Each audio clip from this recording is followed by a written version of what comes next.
வணக்கம் நேயர்களே, இது ட்ரிபிள் வீலா. Good evening. இன்றைக்கி மிக மகிழ்ச்சியான ஒரு நாள். நீங்களே பார்த்துருப்பீங்க, நிறைய பேர் பார்த்துருப்பீங்க. வீடன் விருது டிஜிட்டல் அவார்ட்ஸில் எனக்கு 2025 டிஜிட்டல் ஐகான் அப்படின்னு அவார்டு வந்து எனக்கு விருது தராங்க. அது இன்ஸ்டாகிராம் போஸ்ட்டில் நீங்கள் அனௌன்ஸ் பண்ணியிருந்தாங்க. ஸோ விஷயெல்லாம் பார்த்துட்டு பயங்கர ஹாப்பி. எல்லாம் ஷேர் பண்ணியிருந்தாங்க. ரைட்டப் கூட ரொம்ப அழகாக எழுதியிருந்தாங்க. நான் என்னென்னலாம் பண்ணிகிட்ருக்கேன், என்னென்னலாம் பண்ணேன் அப்படிங்கிறத ரொம்ப அழகாக ரைட்டப்போடு எழுதி போட்டிருந்தாங்க. ஸோ 13ஆம் கலைவாணர் அரங்கத்தில் சாயந்தரம் 4 மணிக்கு நடக்குது. ஸோ டீமோட போகிறோம். ஸோ அந்த இடம் வந்து ஒரு மாதிரி நல்ல மொமெண்ட் எனக்கு, இவ்வளோ வருஷம் நான் வீடியோ பண்ணதுக்கு. ஸோ அவார்டு வாங்கினேன். அதுக்கு அன்றைக்கி நல்லா பேசுகிறேன். இன்றைக்கி வந்து தேங்க்ஸ், எல்லாருக்கும் தேங்க்ஸ். ஸோ இன்றைக்கி ஹாப்பியாக இருக்கேன் இந்த விஷயம் கேள்விப்பட்டு. ஸோ அவார்டு முடிச்சுட்டு நிறைய பேசுவோம் அந்த மொமெண்ட்டை. காலையில் இது போச்சு, நிறைய பேர் ஷேர் பண்ணாங்க, மெசேஜ் பண்ணாங்க, கால் பண்ணி வாழ்த்துக்கள்னு சொல்லிட்டு ஹாப்பியாக போச்சு. அன்றைக்கி காலைல பயங்கர கடுப்பு. காலைல வீட்டில் ஒரு ஏதோ பிரச்சனை ஒன்று, பண பிரச்சனை ஒன்று. அப்புறம் விவசாயம் வண்டியில் வந்துக்கிட்டு அமைதியாக வந்திருந்தேன். சில சமயம் உங்களுக்கு காலையில் எல்லாமே தப்பாக இருக்கும்ல. ஒரு 1 ஹவர் வாழ்க்கையே வெறுத்துருச்சு. எதுக்கு என்ன பண்ணிக்கிட்டு இருக்கோன்னு. அடுத்த 1 ஹவர் இந்த நியூஸ் கேட்டு அப்படியே உலகம் மாறுது, ஃப்ளக்சுவேட் ஆகுது. இந்த தாவோ சிம்பிள் மாதிரி. என்னடா அது நம்ம ஒன்று நினச்சிக்கிட்டு இருப்போம். வாழ்க்கை வந்து நம்ம இதுதான் ஒன்று நினச்சிக்கிட்டு இருப்போம். அடுத்த 1 ஹவரில் இல்லை வேறன்னு சொல்லுவோம்.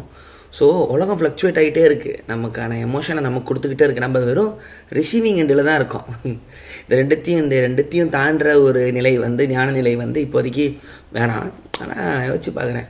வாழ்க்கை பாரு, ஒரு சின்ன ஒரு போஸ்ட்டு, ஒரு சின்ன செய்தி, ஒரு சின்ன ஹார்ட்டு, ஒரு சின்ன கமெண்ட்டுகள் வந்து இவ்வளோ வாழ்க்கையை அழகாக மாற்றுது பாரு.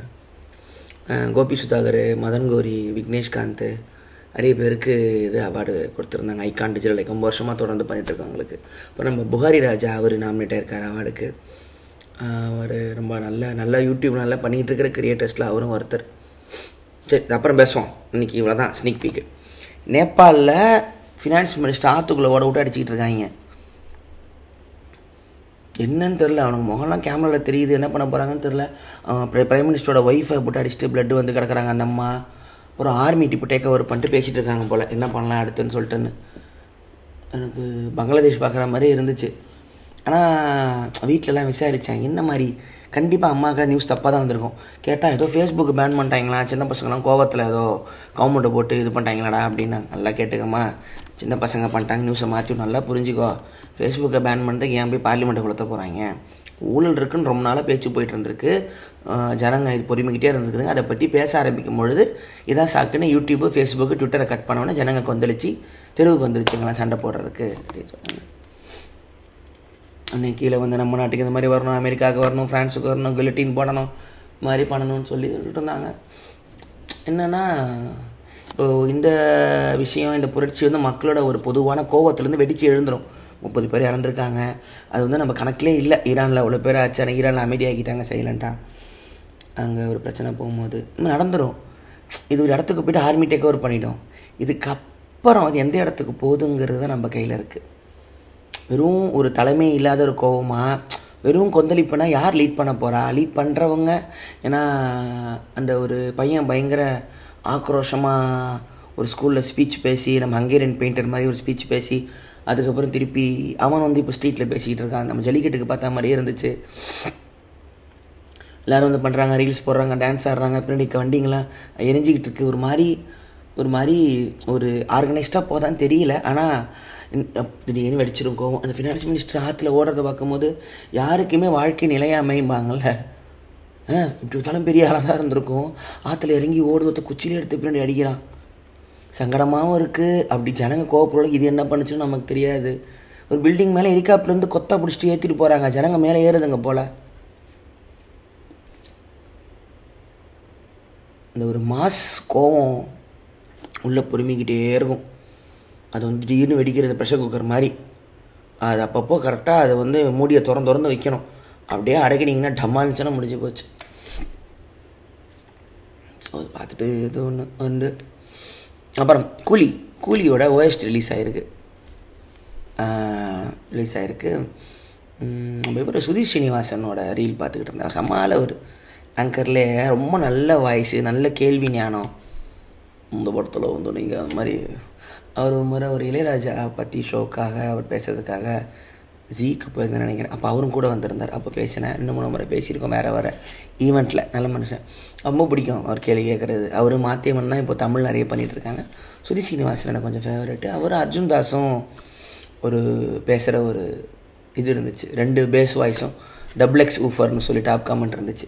அதை பார்த்துருக்குமோ அவரை ஃபாலோ பண்ணேன். அதில் ஸ்டோரியில் OST வந்திருக்கு, த சேர் அப்படிங்கிறத கேளுங்க, அது லூப்பில் ஓடிட்டுருக்குன்னு போட்டிருந்தார். அப்புறம் போய் கேட்டு பார்த்தேன். அது சூப்பர், அது பயங்கர. அது அப்புறம் சூஃப்ரம் ஷோ வந்திருக்கு, ப்ரைமில் வந்திருக்குன்னு நினைக்கிறேன். ஆமாம், அது நான் தேட்டரில் போய் பார்க்க வேண்டியது, பார்க்கல. நம்ம இவர் ராஜ் ஷெட்டி பிரதர்ஸ், ஷெட்டி கேங், அவரோட இது படம் ப்ரொடியூஸ் பண்ண படம் லைட்ரு புத்தால் அவரோட டீம் தான் டைரக்ட் பண்ணியிருக்காங்க. அது திருப்பி வந்திருக்கு. அந்த படம் பார்க்கணும். இன்றைக்கி அது பார்க்க முடியல, இன்றைக்கி கொஞ்சம் வேலையாக இருந்துட்டேன். மெட்டாவில் வீடியோ பண்ணுவோம், மதியானமே பண்ணி ஈவினிங்கே போட்டோம். அப்புறம் மெட்டாமங்கியில் கேபிகேவோட ஒரு பெரிய லாங் வீடியோ 1 hour 40 minutes பண்ணதுக்கு அவ்வளோ நல்ல ரெஸ்பான்ஸு. ஒரு பையன் 800 ரூபா போட்டிருந்தார். 800 ரூபா போட்டு இவ்வளோ விஷயம் நீங்கள் பண்ணியிருக்கீங்க, ரொம்ப தேங்க்ஸ். அதெல்லாம் பெரிய விஷயம் போட்டிருந்தார். ஒரு முறை ஒரு பையன் அதிகபட்சம் 40 ரூபா 100 ரூபா அது மாதிரி வரும். 800 அதிகம். ரொம்ப தேங்க்ஸ் அவங்களுக்குலாம். அது அப்பப்போ நடக்கும், அவங்களே மனசார சப்போர்ட் பண்ணுவாங்க. ஒரு உபேந்திரா யூனிவர்ஸ் ஒர்க்லொலியில் பண்ணேன். என்னோடய ஃப்ரெண்டு பையன் ஷா அப்படின்னு சொல்லிட்டு ப்ரெஸ்ஸில் இருந்தாப்பில் கேட்டனில் வந்து இன்டர்வியூலாம் சூப்பராக எடுத்துருப்பார். என்ன அப்படின்ட்டு இருக்கோம். ரொம்ப நல்ல பையன், நல்ல ஃபேனும் கூட. ஹைதராபாத்தில் இருக்கார். அவர் வந்து உபேந்திரா பற்றி பேசிட்டே இருப்பார். நான் அந்த கொக்கி பற்றிலாம் பாட்டு ஷேர் பண்ணும்போது அண்ணே சூப்பராக இருக்குண்ணே பாருங்கண்ணே அப்படின்னு சொல்லிட்டு இருந்தேன். அப்புறம் அவர் வந்து ஒரு ஃபுல் எபிசோடு நான் ஜாலியாக பேசலான்னு சொல்லிட்டு அங்கேருந்து வீடியோ காலில் ரெக்கார்ட் பண்ணி அப்லோட் பண்ணேன். அகிலாஷ் இருக்கான்ல, டெம்பிள் மைக்கில், சொல்லிக்கிட்டே இருப்பான், உபேந்திரா பாருங்கண்ணே அவன் வந்து பெங்களூரு பான். நான் பார்த்தே தொலைய மாட்டேன். நான் ஒரு ஜட்ஜ்மெண்ட்டில் இருந்துட்டு என்ன இருக்க போகுதுன்னு சொல்லிட்டுன்னு தான் மனுஷன் வேறு லெவலு. இப்போ தான் ஒரு படம் பார்க்க ஆரம்பிச்சிருக்கேன். ஃபுல் யூனிவர்ஸத்தை பற்றி பேசியிருந்தோம். அந்த எபிசோடு வந்து போயிருந்துச்சு. ஸோ அதுதான் நல்லா ஒரு அனிமி வைப்பில் இருக்கேன் கொஞ்சம் நாளாக. தான் பயங்கரமாக போயிட்டுருக்கு. யாருன்னா இந்த நியூஸு வந்து ஹாப்பி.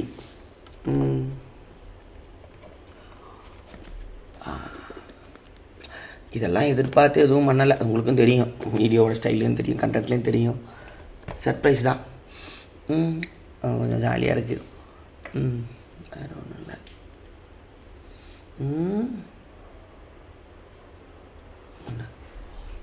ஒரு கவிதை ஒன்று படிப்போம். மஹ்மூத் தர்விஷ், பாலஸ்தீனிய கவிஞர். அந்த கவிதையை இப்போ படித்தா கரெக்டாக இருக்கும். சங்கீதம் 3.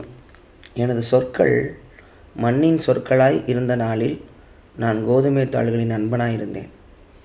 எனது சொற்கள் சினத்தின் சொற்களாய் இருந்த நாளில் நான் சங்கிலிகளின் நண்பனாய் இருந்தேன். எனது சொற்கள் கிளர்ச்சியின் சொற்களாய் இருந்த நாளில் நான் பூமி அதிர்ச்சிகளின் நண்பனாய் இருந்தேன். எனது சொற்கள் பேதி மருந்தின் சொற்களாய் இருந்த நாளில் நான் நன்னம்பிக்கை நண்பனாய் இருந்தேன். எனது சொற்கள் தேனாய் மாறிய போதோ ஈக்கள் என் இதழ்களை மூடின.